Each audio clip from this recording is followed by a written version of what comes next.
Hello, everyone. Welcome back to another episode of Unmuted, and I'm very happy to introduce a very special guest, the Member of Parliament for Northumberland, Peterborough South, Philip Lawrence. Thank you, Hey, Brett. It's a Phil. pleasure to be Welcome. here. Yeah. Thanks for coming on, Phil. It's a pleasure to have you, and I'm really excited. Of course, for those who don't know, Phil is part of what I call Team End ALS, a group of member parliaments that we're continuing to build to bring change on a grand scale for rare terminal illnesses, especially with those suffering from ALS currently. So, welcome, Phil. Yeah, no, it's great to be here, and I'm proud to be a part of Team ALS. Certainly, there is room for improvement of how we respond as a government and to individuals who have terminal illnesses, and lots of opportunity. And let's try and end ALS as quickly as we can. Yeah, perfect. So I brought you on here not to talk about ALS, but maybe in the future we'll have that a panel of guests on there from the team. But today I want to talk about something that isn't talked on a lot, and something I feel gets really overshadowed, especially in I guess the political realm, and that's rural communities. And I know your riding is very rural in that regards, and of course full of areas like farmers and rely on some of the services. I think especially more than areas, and I just I'd like to give a chance maybe to explain your riding and what it's about first, and then maybe talk about some of the issues that come with a rural riding. Yeah, for sure. So my riding is Northumberland, Peterborough South. It spans from Newcastle to Brighton along the 401, and then north to Campbellford, up to Keene and Orono, where I live, and right along Highway 7, taking in, like I said, some of southern Peterborough County, which includes Norwood and a couple other great communities up there.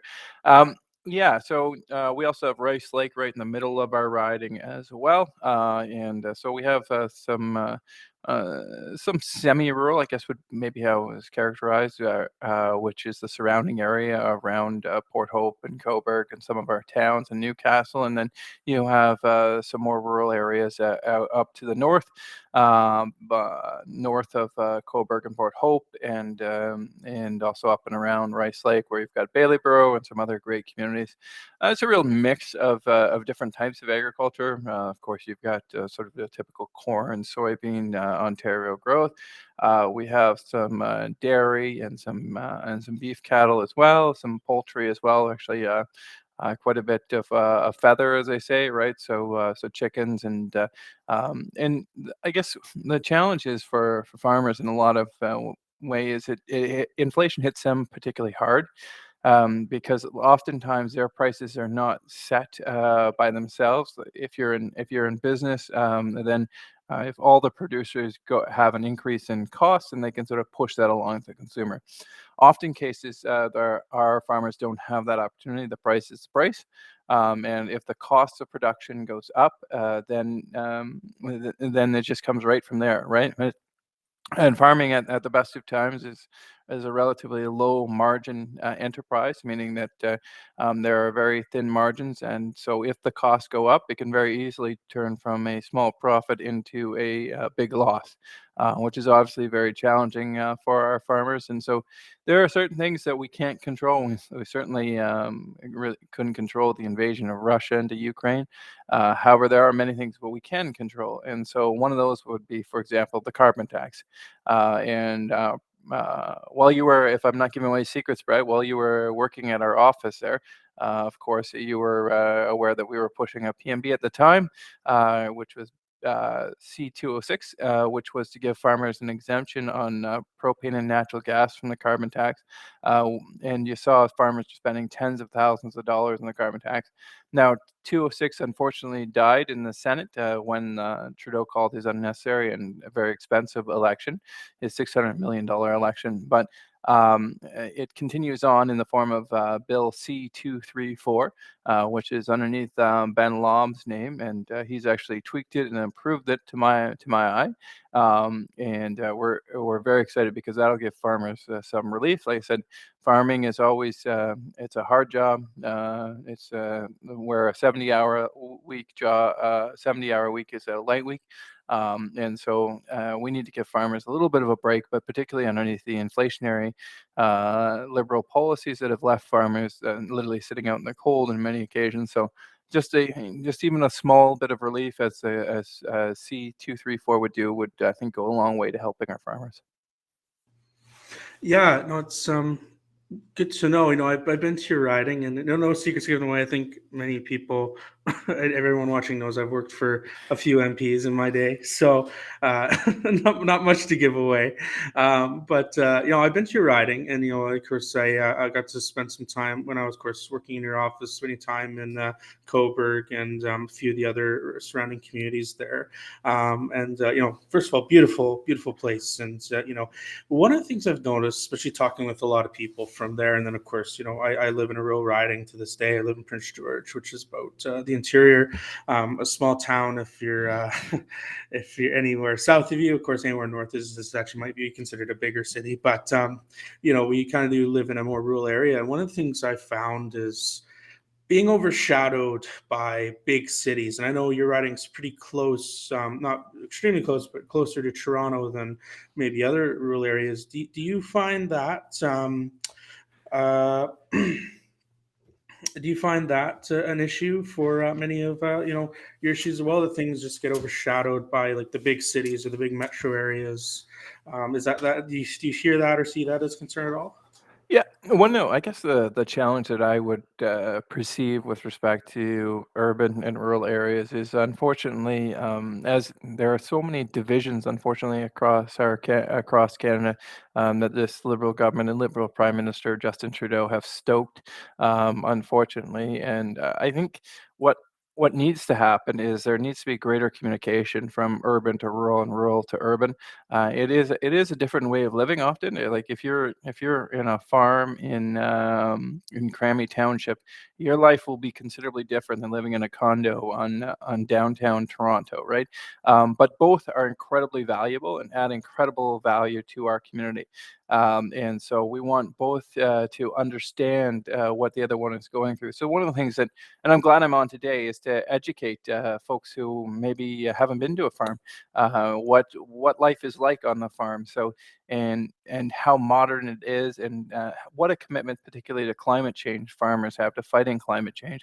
It isn't the horse and buggy anymore. So we now have $1 million machines out there that are GPS linked, that seek to get every stitch of crop that they can to in order to help people feed, and meanwhile limit some of the negative side effects of farming, such as limiting the amount of fertilizer that's used to reduce CO2 emissions, limiting the amount of crop protections that farmers now need to use, but knowing how critical that this is for our farmers, and that how critical our farmers are, because literally without our farmers, we don't eat. And so would encourage all those folks who maybe haven't been out to a farm in their life to go out there, or haven't been out there recently, and talk to a farmer. That's the best way of doing it. They're now farming is an incredibly technical, um, incredibly environmental pursuit that seeks to be out there in the land. And while certainly no one knows better than a farmer what the land is like, they're the ones that are out there, and they're the ones experiencing the climate change. They'll be the first ones to realize it as they see that their crops are different than in years past, as they're coming up earlier, or there's more water or less water. They're the ones who really deal with the consequences of any type of change in our climate. And so they are the stewards of our land, and so they can tell you what it's actually like to be there. So, like an average farmer is working from sun up to sundown, and then they're doing their paperwork when the sun goes down for hours after that. And many of the agricultural programs, unfortunately, from this government, they've just added more and more red tape, more and more paperwork. So you can imagine for a farmer getting up, and they'll start their day at 5 a.m., go out there and feed their animals, then go out there and do their planting, or or fertilize their crops or what have you, and go all day at that, and then come back when the sun's down at 8 o'clock, and then do 3 or 4 hours of paperwork after that to make sure they're filling all their regulatory obligations. It's a hard life, and there's a tremendous amount of work that goes into it. And so, to the extent possible, I'd love to. One of the things, hopefully, legacies that I will have as a member of parliament is helping folks to understand just how challenging it is to be a farmers and how essential they are to our economy and what great work that they do, and understanding that rural life is a little bit different. They said they're both incredibly valuable, but also incredibly different, rural and urban life. And we certainly need a healthy urban communities as we do rural communities in order to continue to prosper as a country. Yeah, yeah, and of course, I think you could agree. We'll say thank you to all the farmers out there who, feed this country, and I think other places around the world. So it's an important job. I think you can agree with me there, Phil. And one I think is very underappreciated, especially when we look at times in COVID. I know it was really appreciated when I was living in Prince George's still am, but we had a major flood on a major highway. All our food, of course, comes down from the Fraser Valley in BC. So I think people very much appreciated what farmers do after the food was coming short, the trucks couldn't come up, and all that. Um, you said something interesting there. It takes a understanding of and wanting to educate people on the rural communities, and we need to, while both the city and the rural are important, you just need to understand each other, I think, in cooperation. One of the questions I've gotten is, of course, rural communities need more representation in areas like Parliament. Do you think that would be something that would help solve this problem? Do you think it's necessary? Because I know right now, of course, according to Canada's constitution, of course, we're stuck to a based on population. Every certain amount of people, you get an MP. Do you think there should be some changes to get more representation of the rural, or how would you see that as a problem solving for that kind of, I guess, the divide between city and rural communities in Yeah, Canada? no, I'm not about to open the Constitution, Brett, but here, here's what I can say. I think we need a truly national party that forms government. We need a party that isn't predominantly one side or the other to form government. Right now, underneath the Trudeau Liberals, because of their divide, stigmatized campaigns, they are predominantly urban and predominantly from the east with some representation from BC. This is hardly a national or a united party. As you contrast that to Stephen Harper's government, which had representation from across the board, from rural, from urban, from MPs from all over. That's only healthy to have those voices. And um, I mean, if you look at the map, when Conservatives form government, likely we will once again be a broad coalition of MPs from all provinces, of MPs from both rural and from urban areas, because we need to have representation of both in government, and that's where you're the strongest, so that you just have rural and urban issues. And I don't think it's any secret, because the Liberal government is dominated by urban MPs, that they have not always given rural Canada a fair shake. I mean, just look at the carbon tax. Like I said, the carbon tax charges farmers tens of thousands of dollars, and they get up there and they say Canadians are ahead. Well, that's not really true, anyways. That's not what the parliamentary budget officer. But it's particularly not true for our farmers. But either they just are disconnected from reality, or just simply denying it. The reality is that farmers are paying tens of thousands of dollars in carbon tax and getting maybe 100, $500 back in rebates. Like, it's not even close. And you need to have a party that represents the whole country. And there's only one naturally governing party of Canada, and that's the Conservative Party of Canada, because we are the only one who can pull from all sectors of our communities, and a diverse team of individuals from rural, from urban, from different backgrounds, different occupations, that can represent Canada, and truly give both rural and urban folks a fair shake, because we are firmly invested in all communities. Yeah, I do want to come back to kind of what come back to what I guess you as opposition would do in government. I just want to turn the table, the conversation, um, just a nudge before we get to that, and that is, of course, something I've experienced.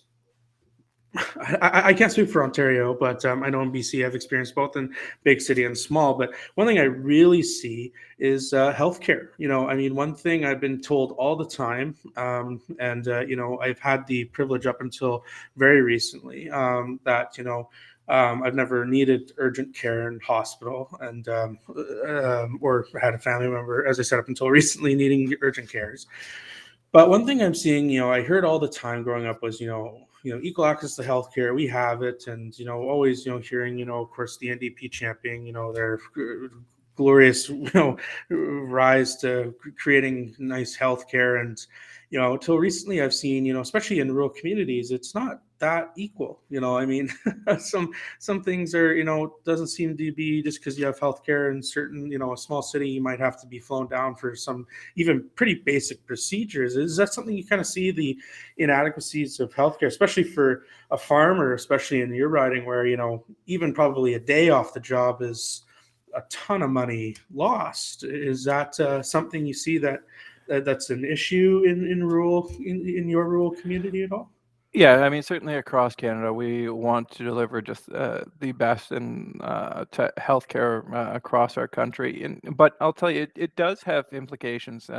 Service delivery in general, whether it be childcare, healthcare, other government programs, it'll be different in rural communities, right? Because in rural communities, you can have a much more centralized approach because you've got your population much more centralized, right? So when you're looking at childcare options, you can have large childcare centers where because you've got the population so close.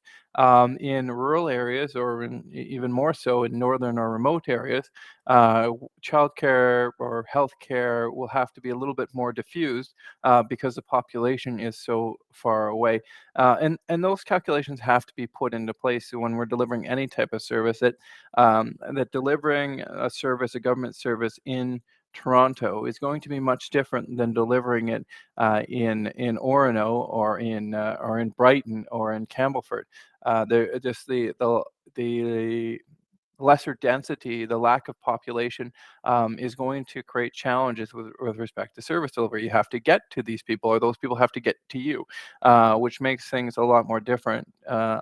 And you're best to use sort of innovative strategies. That's why one of the things philosophically, Brett, is that wherever possible, want to see power as close to the people. And so, whether that be the individual having the freedom and liberty, or the municipality being empowered, or the province being empowered.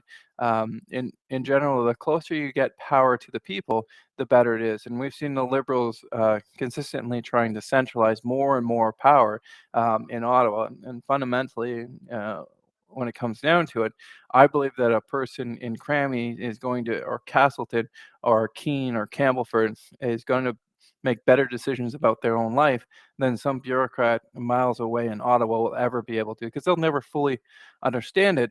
They just can't understand what life is like in Campbellford as someone who's actually living in Campbellford from day to day.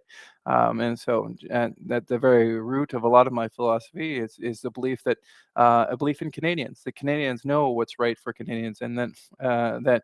In most cases, most people will make the right decision. We just simply need to empower them and get government out of the way so that they can make it happen. Yeah, no, absolutely. It's a message we hear a lot, especially coming from Pierre Polyev. The getting the gatekeepers out of the way, and that seems to be part of the solution. And I want to come back, and I did say I want to come back to this. We talked about a lot about what's not being done in the current government, and of course, with Pierre, and I know the whole policy of the Conservatives aren't set. But if it's a bit more of a hypothetical, and sometimes I like on the show being the devil's advocate. So I fear someone has to be sometimes. But if you were in the position, Phil, to make changes for farmers and rural communities, I mean, what would you do differently, especially on, I mean, because we got into the farming aspect. What would you do? I know we talked about your bill to ease on the carbon tax. And I know, of course, the conservative policy right now is to just end the carbon tax, which would make my life a lot easier. I think a lot of people's lives easier for sure. But what other what's kind of, I guess, a missing element that you see the current government not doing for farmers or rural communities that really you would see as a solution that that if you were in the position of a minister to take over, that you totally change or totally like to see different in the current direction the government's going. Yeah, thanks very much. And it really starts with what we were talking about at the beginning of the interview, which is communication, understanding, and clearly this government doesn't understand farmers, whether it be as we talked about the carbon tax or whether we talk about the restrictions on the use of fertilizer. I mean. How you could be that tone deaf with respect to putting out their restrictions on fertilizer at a time when you reduce the fertilizer, just so everyone out there is clear, you reduce the yield. There's just no two ways about it. Canadian farmers aren't in the habit of going out there and just wildly sprinkling out fertilizer and wasting it. They're using the optimum amount right now, and so when you make that suboptimal, which would be in the Liberals, which is what they're asking for, you reduce yield. At a time, basically, you're saying, at a time when the world, because of the invasion of Ukraine and other issues.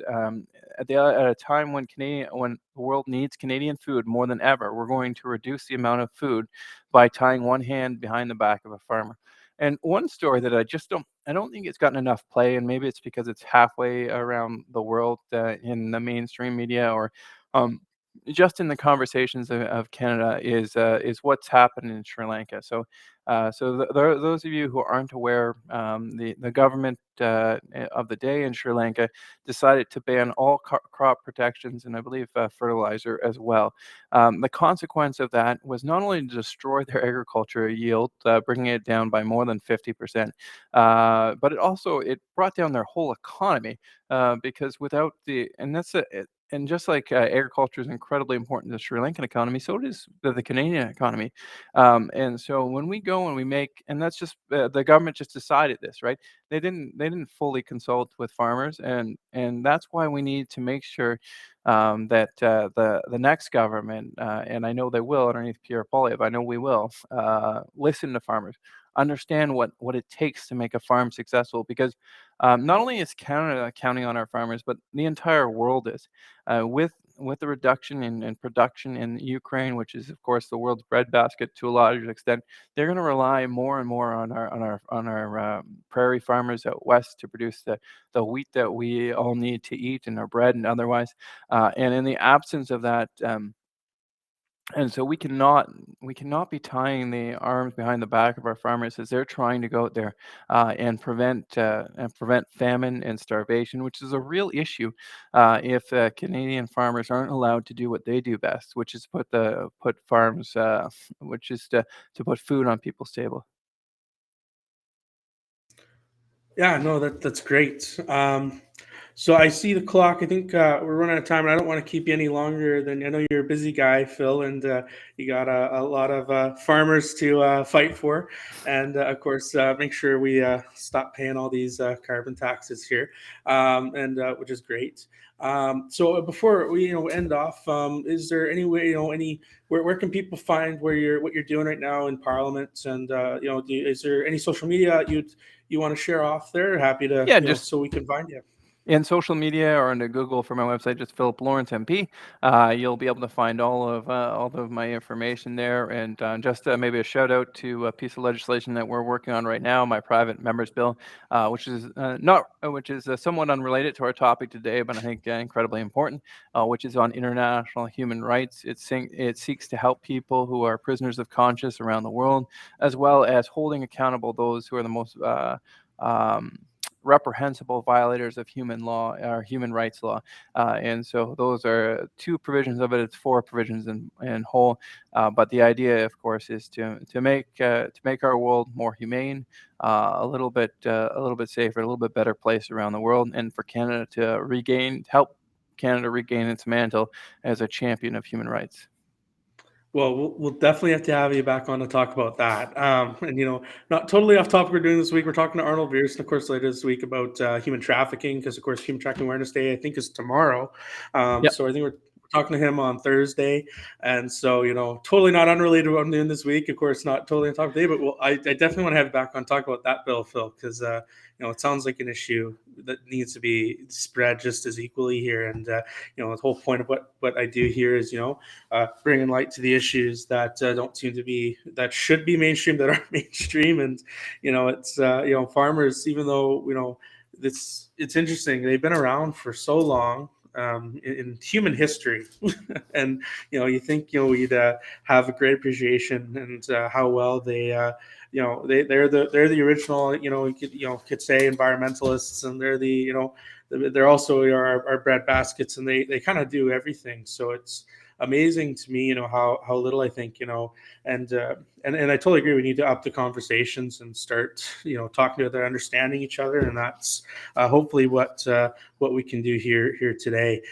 So thanks so much, Phil. Thanks so much. And as I said, I'd love to have back on to talk about that PMB, because that sounds really interesting, and I'd love to talk about it. But for now, I think that's all we have time for. But I really appreciate you coming on, and yeah, make sure to check out Phil. I know he's on Facebook there, and on Instagram, all the social media. Just look out for him. Phil does amazing stuff, especially in his own riding of Northumberland, Peterborough South. I know when I worked for him, it took me about a month to get that name down pat.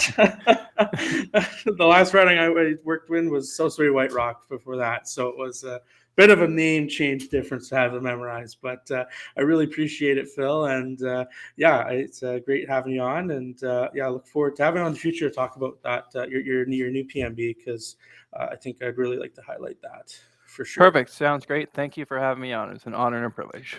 Yeah, thank you.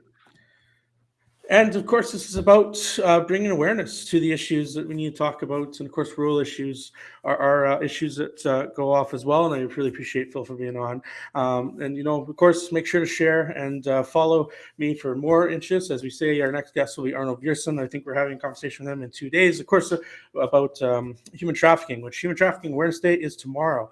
So make sure to read up on that. So we'll have a great conversation with Arnold on Thursday about this very important issue that needs more awareness. Thank you, everyone. And remember, let's unmute all of these muted issues.